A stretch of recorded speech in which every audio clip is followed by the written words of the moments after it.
bagaimana menghadirkan hati ini kepada Allah Ustaz, supaya kita tuh menikmati sholat itu, bagaimana Ustaz menghadirkan hati kepada Allah itu. Ya, inilah yang mesti kita pahami, karena masalah sholat ini sesuatu hal yang wajib kita mesti pahami, karena memang Allah pernah menjelaskan kepada kita ini dalam surah Al-Hijr ayat 99. Allah katakan wa'bud rabbaka hatta ya'tiyakal yakin. Artinya sembahlah Rabbmu itu sehingga betul-betul terbit di dalam hatimu itu suatu keyakinan. Jadi makna ayat itu kalau dipahami secara dalam, sembahlah Tuhanmu itu sehingga hatimu itu betul-betul terbit suatu keyakinan. Yang menjadi persoalannya, yang dikatakan yakin itu yang bagaimana? Maka Nabi menjelaskan yang dikatakan yakin itu menurut Nabi adalah al-imanu kulluh, adalah iman yang sempurna. Kalau yakin itu adalah iman yang sempurna, lalu iman yang sempurna itu yang seperti apa kata Rasulullah? Nah, yang dikatakan iman yang sempurna itu menurut Nabi adalah al-iman antu'mina bi ru'yatillah. Iman itu dimana kamu mampu menyaksikan Allah yang wujud pada alam dan sempurna pada dirimu. Makanya sholat itu mesti sampai kita kepada menyaksikan. Kalau kita tidak sampai ibadah kita kepada menyaksikan, sekurang-kurangnya bagaimana hadirnya hati dan jiwa kita itu kepada Allah. Nah, inilah yang diungkapkan oleh Rasulullah itu di dalam sebuah hadis beliau, anta'budallaha ka'annaka tarahu fa illam takun tarahu fa innahu yaraka. Beribadahlah kamu kepada Allah seolah-olah kamu melihatnya. Kalau kamu tidak mampu melihatnya Allah, maka hadirkanlah hatimu dan jiwamu bahwa Allah itu sedang melihat dan menyaksikan akan dirimu. Jadi hadis ini sebenarnya makna seolah-olah itu artinya beribadahlah kamu kepada Allah sebenar-benarnya. Sebenar-benarnya kamu mesti mampu menyaksikan akan Allah. Sebab kalau kita tidak menyaksikan akan Allah, bagaimana cara kita akan mengingat dirinya? Bagaimana cara kita akan menyembah dirinya? Tak mungkin kita ini menyaksikan Allah, melihat Allah tanpa melalui pengenalan terhadap akan dirinya. Nah, contoh aja lah kita semua yang hadir inilah masuk Ustadz. Ustadz ada punya teman ya di sekolah Ustadz. Nah, kita anggaplah namanya Habib ya. Ketika Ustadz tanyakan kepada kita semua, bisa enggak kita semua ini mengingat teman Ustadz yang namanya Habib? Bisa enggak Pak Jul mengingat teman Ustadz yang namanya Habib? Nah, kenapa enggak bisa Pak Jul mengingatnya? Itu pertama, belum mengenal. Yang kedua, belum menyaksikan. Orang yang belum kenal, tentu dia tidak akan pernah menyaksikannya. Nah, kalau kita tidak menyaksikan, bagaimana kita akan bisa mengingat akan dirinya Habib itu? Nah, sekarang pertanyaan yang kedua, bisa enggak Pak Jul atau Ebit mengingat istri, anak, orang tua, walaupun istri, orang tua dan anak kita tuh jauh dari sini keberadaannya? Bisa enggak kita mengingatnya? Bisa. Ya bisa. Apa sebabnya bisa mengingatnya? Karena udah kenal. Karena sudah mengenal. Kalau sudah mengenal pasti dia menyaksikan. Tidak mungkin orang itu ya menyaksikan tanpa melalui akan pengenalan. Nah, begitulah kita sebenarnya dihantarkan oleh Rasul dalam melakukan suatu pengabdian, penyembahan kepada Allah itu. Anta'budallah ka'annaka tarahu. Kalau kamu beribadah, kamu sholat, betul-betul kamu itu ya melihat Allah yang kamu ibadati itu. Kamu mesti menyaksikannya. Itulah yang dikatakan namanya iman yang sempurna itu. Iman yang sempurna itu bukan dalam bentuk permainan kata dan huruf serta suara, tapi iman yang sempurna itu antu'mina bi ru'yatillah. Betul-betul kamu itu menyaksikan Allah yang kamu sembah itu, supaya kita bisa ingat. Makanya di dalam ayat tadi Allah mengatakan wa'bud rabbaka hatta ta'tiyakal yakin. Sembahlah Rabbmu itu betul-betul kamu menyaksikan Tuhanmu itu. pada alam dan sempurna pada dirimu.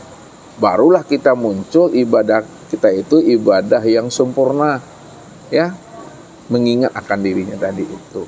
Makanya Nabi mengatakan man abdal asma dunal makna fahuwal kafir. Nah, siapa yang menyembah nama, menyembah lafaz Allah, huruf Allah, tulisan Allah, lalu tulisan huruf dan lafaz Allah itu yang dikatakannya Tuhan, lalu itu yang dibayangkannya, itu yang dihadirkannya di dalam hati dan pikirannya, fahuwal kafir. Itu adalah sesuatu kekafiran. Nah, berarti dia telah menjadikan tulisan Allah itu menjadi berhala di dalam hati dan pikirannya. Nah, lalu bagaimana cara kita bisa untuk mengingat akan dirinya? Nah, untuk mengingat akan dirinya itu, ya, kita wajib, ya, mengenal akan diri kita ini. Nah, siapa diri kita ini sebenarnya? Walaupun Allah itu tidak bisa dijangkau dengan akal pikir, ya, tidak bisa dijangkau dengan ilmu pengetahuan. Tinggi pun namanya rasio kita, berlian pun dan cerdas pun kita, maka kita tidak akan pernah mampu untuk menjangkau akan keberadaan Allah itu. Karena yang menciptakan akal pikir kita Allah, yang memberi paham pengetahuan kita itu adalah Allah. Sekarang kalaulah akal pikir dan pengetahuan kita tidak mampu untuk memahami, mengenal akan Allah, lalu bagaimana cara mengenalnya? Padahal Allah itu ingin dikenal, Allah ingin diagungkan, Allah ingin dilihat akan dirinya. Nah, walaupun akal pikir dan ilmu pengetahuan tidak mampu untuk menyentuh keberadaan kewujudan Allah, Allah sudah memberikan jalan kepada dirinya. Apa jalan yang Allah berikan kepada kita supaya kita bisa kenal akan dirinya? Makanya Allah bilang, sanurihim ayatina fil afaq wa fi anfusihim hatta yatabayyana lahum annahul haq wa fil ardi ayatul lil muqinin wa fi anfusikum afala tubsirun.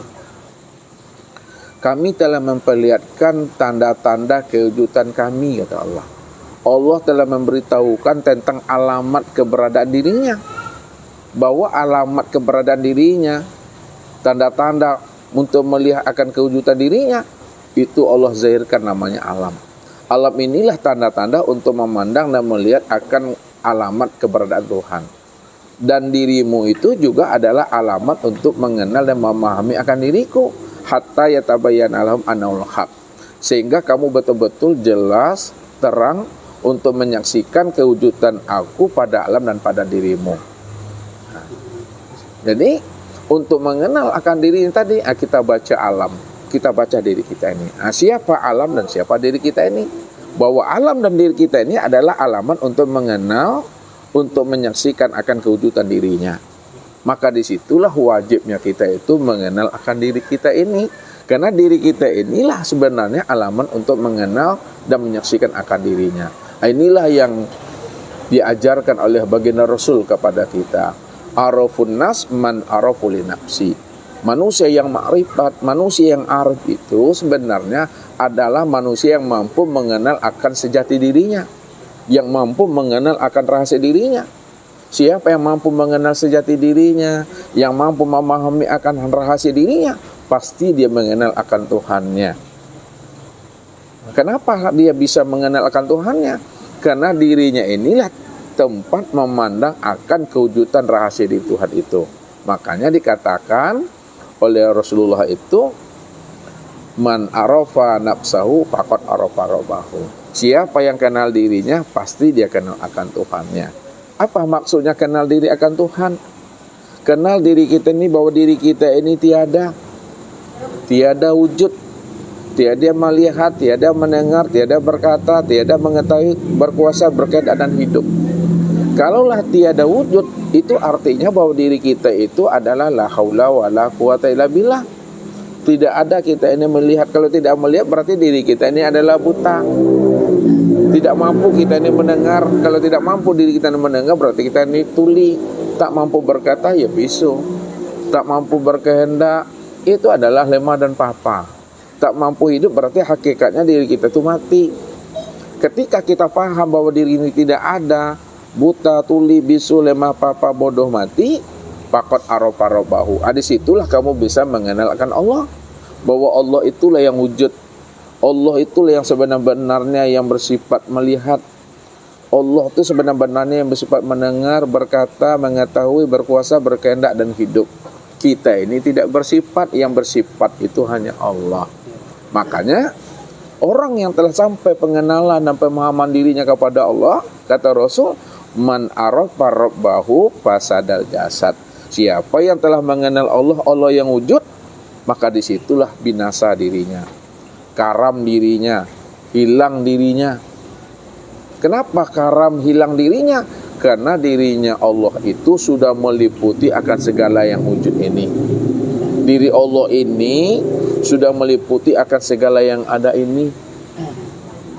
Nah, kalau Allah sudah meliputi segala yang wujud, segala yang ada, karena Allah itu bikulli syai'in muhit, maka tidak ada yang terpandang, tidak ada yang terlihat lagi dalam pandangan hati dan zahir kita dan batin kita itu, melainkan yang terpandang secara zahir dan batin pada diri kita itu hanya Allah semata-mata. Disitulah letaknya Allah itu qiyamuhu binafsihi. Maka untuk sampai kita menyaksikan, mengenal, memahami akan kewujudan Allah itu memang jalan satu-satunya dan sekian banyak jalan ya, yang kita bahas malam ini, bagaimana kita mampu untuk mematikan akan diri kita ini.